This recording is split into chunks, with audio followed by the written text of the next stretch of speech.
Welcome to another episode of the Einstein Retirement Daily, where we curate financial, economic, and market news for the headlines that affect today's retiree.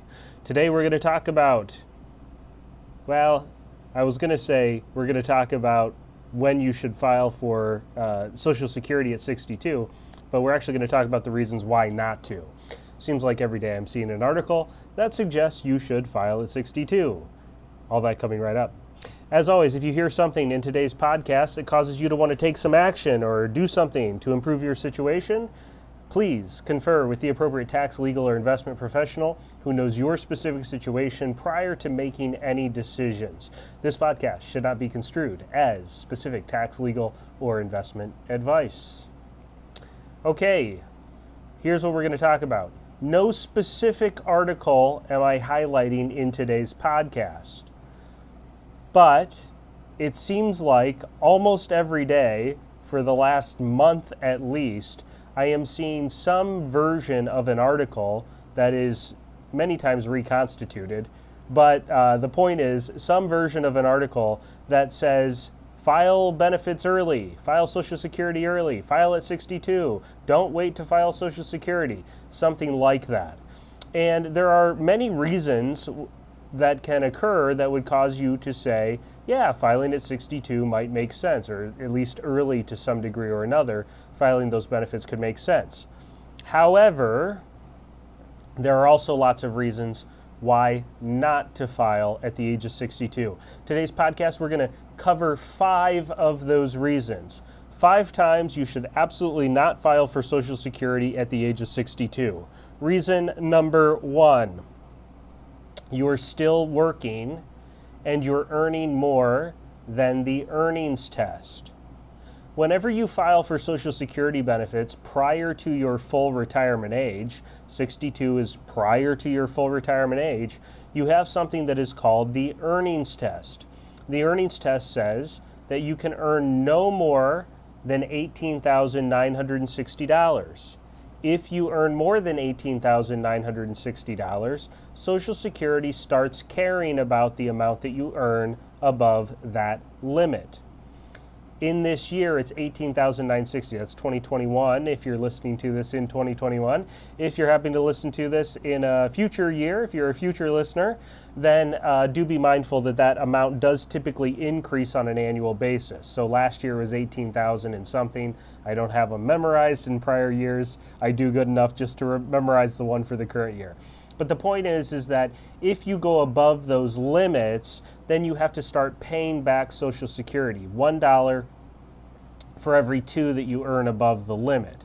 So if you're still working and earning more than the $18,960, very likely you are not going to be wise to file for Social Security beginning at 62. Okay, next reason. You're likely to live past age 90. If there's a serious probability, a high likelihood, that you could live past the age of 90, filing Social Security at 62, I don't care what funky math you use, you can flip backwards, do it sideways, do 5 somersaults and tuck and rolls, and come up with all kinds of fancy calculations for how you could take your Social Security and invest those dollars and do all kinds of funny stuff with it. Your break even, you're still going to have a hard time beating the guaranteed increases that come to you when you delay Social Security until as late as age 70.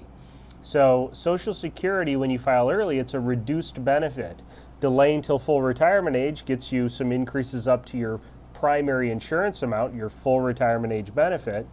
But you can also delay all the way up until age 70, and that is going to push that up by 8% per year, simple interest, known as delayed retirement credits.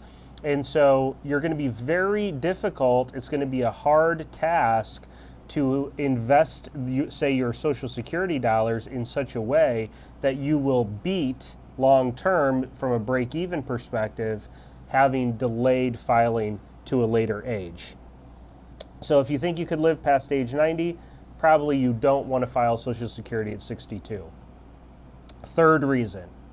The third reason you would want to consider not filing it early or at 62 is that you are married and of you and your spouse, you are the higher wage earner.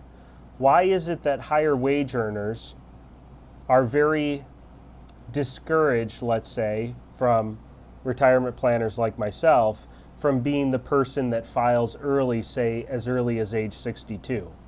The reason for that is that for those of you who are married, when one of you passes away, only one benefit is going to remain, and it's always going to be the higher of the two. So, as an example, let's say you have a benefit of $2,000 a month at your full retirement age. Your spouse has a benefit of $1,000 a month at his or her full retirement age. If you predecease your spouse, then your spouse would say goodbye to their $1,000 and they will keep your $2,000. If your spouse predeceases you, then what will happen is your spouse will take their $1,000 with them to the grave, and you will keep your $2,000 a month. Only one benefit remains. It's always the higher of the two. If you file early and turn, say, that $2,000 a month benefit into, say, a $1,500 a month benefit by filing at 62, then that is what you are stuck with should something happen to your spouse early. Meaning, let's say your spouse, God forbid, passes at 75, and you lose their $1,000 a month, and you didn't wait to a delay at all. You filed it early at 62. Now you only have one check. You lost almost 75%, you lost 60% of your total income from Social Security, and you're stuck with that, say, for another 15 or 20 years, depending on how long you happen to live or outlive your spouse. So be very mindful that only one benefit remains. It's always going to be the higher of the two. So if one spouse is going to do any delaying of any kind, it's going to be that higher wage earner, because there again, their Social Security benefit will be the survivor benefit should one of you happen to significantly outlive the other. Okay, reason number 4 that you should not file at 62. You have a very low risk tolerance. Meaning, maybe you have built up some savings in a 401k plan or a brokerage account, or you've put money into a savings account, something like that. And your risk tolerance is having you invest in things like CDs or bond funds or money market accounts.